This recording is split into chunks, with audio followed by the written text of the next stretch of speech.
Hello students, welcome to physics forum.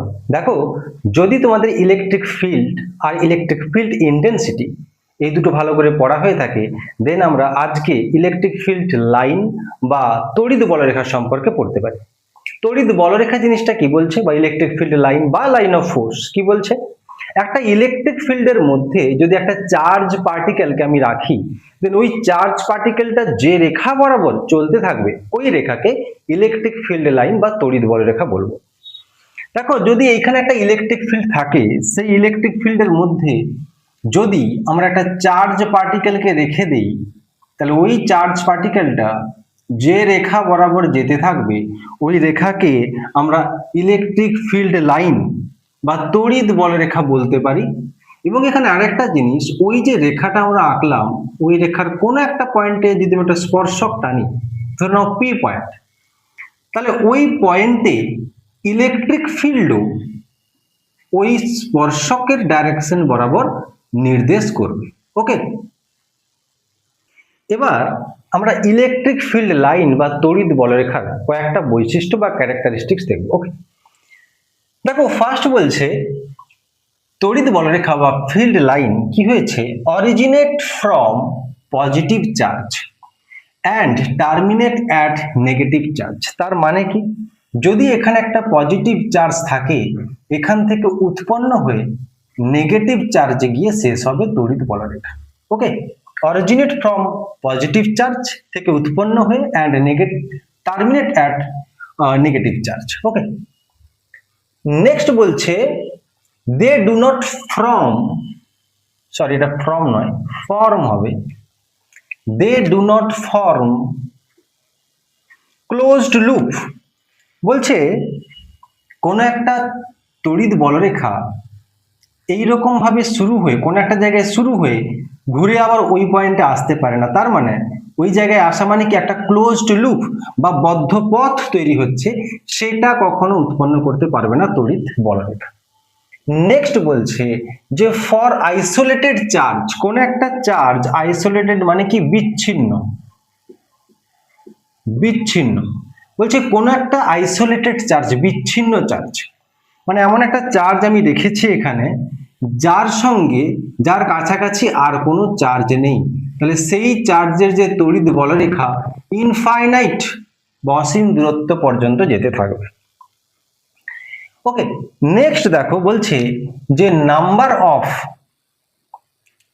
Field lines, number of field lines varies as magnitude of charge. ধরে নাও এইখানে একটা আমি charge আঁকলাম যেটা হচ্ছে গিয়ে পজিটিভ কিউ, তাহলে এখানে যদি আমি দুটো বলরেখা আঁকি, তাহলে যদি আমি এরপর 2q চার্জ রাখি সেখানে, তাহলে সেখানে আমাকে 4টা বলরেখা আঁকতে হবে। ওকে, ওটাই বলছে যে number of field lines varies magnitude of charge, charge যত গুণ বাড়বে বলরেখার সংখ্যাও সেখানে তত গুণ বাড়তে থাকে। ওকে, নেক্সট বলছে, দেখো বলছে two field lines are never intersect each other. ধরে নিচ্ছি কোনো একটা জায়গায় দুটো ফিল্ড লাইন আছে, ধরে নাও এই একটা ফিল্ড লাইন আর এই একটা ফিল্ড লাইন, এরা ইন্টারসেক্ট করেছে। ওকে, তাহলে এই যে মাঝের পয়েন্টটা, যে পয়েন্টে ইন্টারসেক্ট করেছে ওই যে পয়েন্টটা, ওই পয়েন্টে আমরা যদি ইলেকট্রিক ফিল্ডের ডাইরেকশন দেখি, তাহলে দেখো আমরা একটু আগেই দেখেছি পয়েন্টে কি হয় না, তার স্পর্শক বা ট্যানজেন্ট বরাবর ইলেকট্রিক ফিল্ডের ডাইরেকশন থাকে। তাহলে যদি আমরা 1 নম্বর যে বলরেখাটা আছে সেটা অনুযায়ী ওই পয়েন্টের ট্যানজেন্ট দেখি, তাহলে এই দিক বরাবর হবে। আবার দ্বিতীয় যে বলরেখাটা আছে সেটার জন্য ট্যানজেন্ট এই দিক বরাবর হবে। তাহলে ইলেকট্রিক ফিল্ড 1 নম্বরের জন্য দেখলে এই দিকে কাজ করছে, আবার ইলেকট্রিক ফিল্ড 2 নম্বরের জন্য দেখলে ওই পয়েন্টে এদিকে কাজ করছে। এবার কোনো একটা নির্দিষ্ট পয়েন্টে কি কোন একটা ইলেকট্রিক ফিল্ড ইন্টেন্সিটির ডাইরেকশন দুটো দিকেও হতে পারে? নিশ্চয়ই হতে পারে না। সেই জন্য দুটো বলরেখা কখনো ইন্টারসেক্ট করতে পারে না বা একে অপরকে মিট করতে পারে না। ওকে, নেক্সট বলছে, দেখো বলছে density of field lines equals to varies as magnitude of electric field proportional to electric field. কি বলছে, ধরে নাও কোথাও এরকম ভাবে ইলেকট্রিক ফিল্ড লাইন্স আছে।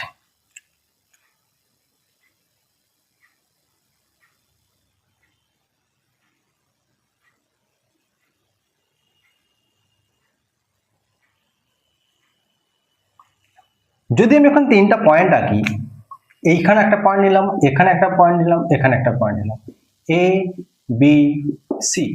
দেখো এ পয়েন্টে ফিল্ড লাইন বা তড়িৎ বলরেখার ঘনত্ব বেশি, বি পয়েন্টে সব থেকে কম, সি পয়েন্টে তার থেকে একটু বেশি। তাহলে যদি আমি বলি ই এ হচ্ছে গিয়ে greater than E C greater than E B. Okay, তার মানে দেখো এখানে বলেছিলাম ডেনসিটি অফ ফিল্ড লাইন্স, যে জায়গাতে ফিল্ড লাইন বা ইলেকট্রিক ফিল্ড লাইন বা হচ্ছে কি লাইন অফ ফোর্স বা তড়িৎ বলরেখার ঘনত্ব বেশি, সেখানে ইলেকট্রিক ফিল্ডও হচ্ছে কি বেশি, সেখানে ইলেকট্রিক ফিল্ডও বেশি, তাই তারা প্রপোর্শনাল। ওকে, নেক্সট বলছে যে field lines are perpendicular to the surface of charge. কোন একটা জায়গায় চার্জ ধরে নাও এইভাবে আছে, এই যদি একটা চার্জ হয় তাহলে তার যে সারফেস রয়েছে ওই সারফেসের সঙ্গে ইলেকট্রিক ফিল্ড সবসময় পারপেন্ডিকুলার ভাবে বেরিয়ে যাবে, ইলেকট্রিক ফিল্ড সবসময় পারপেন্ডিকুলার ভাবে বেরিয়ে যাবে। ওকে,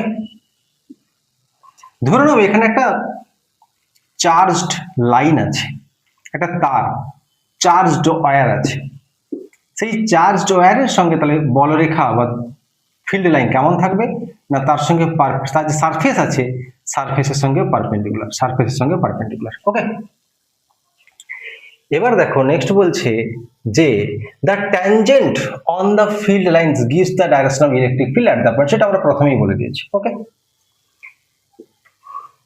9 নম্বরে বলছে the field lines are symmetric about the line joining of two charge. বলছে ধরে নাও এখানে একটা চার্জ আছে Q1, এখানে একটা চার্জ আছে Q2।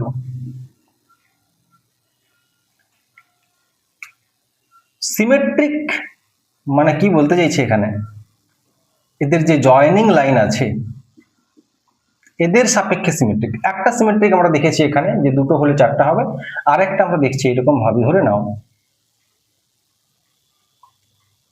দেখো জয়েনিং লাইনটা যেটা আছে তাদের যে সংযোজক রেখা আছে, এই পাশের যে চার্জ আছে তার জন্য যা অ্যাঙ্গেল, এটা যদি আলফা ধরি, এ পাশে যেটা আছে সেটা হচ্ছে কি বিটা, এবং দেখতেই পাচ্ছি যে বিটা গ্রেটার দেন আলফা। তাহলে আমি যখন এই দিকেও হচ্ছে কি বলরেখা টানবো, তখন আমাকে এই দিকেও হচ্ছে কি বেশি করে অ্যাঙ্গেলটা নিতে হবে, ওই পাশে হচ্ছে কি কম। যদি বা ছবিটা ঠিকঠাক হয়নি মানে বা এইরকম ধরুন যে যদি পজিটিভ হয়, যদি নেগেটিভ হয় তাহলে এইভাবে। ওকে, যখন আমি এখান থেকে টানছি লাইন জয়েনিং এর সঙ্গে যতটা অ্যাঙ্গেল হবে এ পাশ থেকে টানলো লাইন জয়েনের সঙ্গে সেইভাবেই হচ্ছে কি অ্যাঙ্গেল।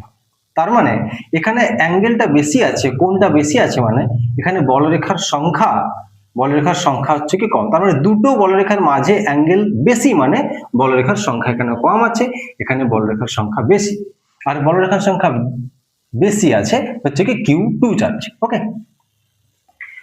কোশ্চেন নাম্বার 10 দেখো, 10 বলছে যে প্যারালাল বা সমান্তরাল, স্ট্রেট সোজা and equispaced field lines represent uniform electric field। ধরে নাও কোথাও আমরা ফিল্ড লাইন টেনেছি এরকম, কি বলেছে না প্যারালাল, তাহলে প্যারালাল and স্ট্রেট সোজা, এবং প্রত্যেকের মাঝে যে ডিস্টেন্স আছে সেটাও হচ্ছে কি একই যদি হয়, তাহলে এই ধরনের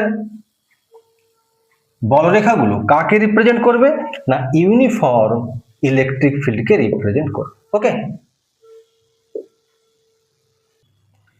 এই হচ্ছে গিয়ে, আচ্ছা তোমরা চাইলে একবার স্ক্রিনশট নিয়ে নিতে পারো। ওকে, এই হচ্ছে গিয়ে বলরেখা এবং বলরেখা সম্পর্কিত কিছু ইনফরমেশন, বা আমরা তাকে তার ক্যারেক্টারিস্টিক্স বা বৈশিষ্ট্য বলতে পারি। এখান থেকে কেমন কোশ্চেন তোমাদের দেবে না এমসিকিউ, তো এমসিকিউ তোমাদের তো সব জায়গাতেই দেবে। এই যে থিওরি বেসড যে বৈশিষ্ট্যগুলো বললাম এরকম জায়গা থেকেও হচ্ছে কি তোমাদের নিউমেরিক্যালও হচ্ছে কি দিতে পারে। ওকে, তো ভালো করে বৈশিষ্ট্যগুলো হচ্ছে কি পড়বে, এর উপর এর সঙ্গে লিঙ্ক থাকবে এরকম কোশ্চেনও তোমাদের দেবে। তো ঠিকঠাক করে পড়ো। Thank you so much.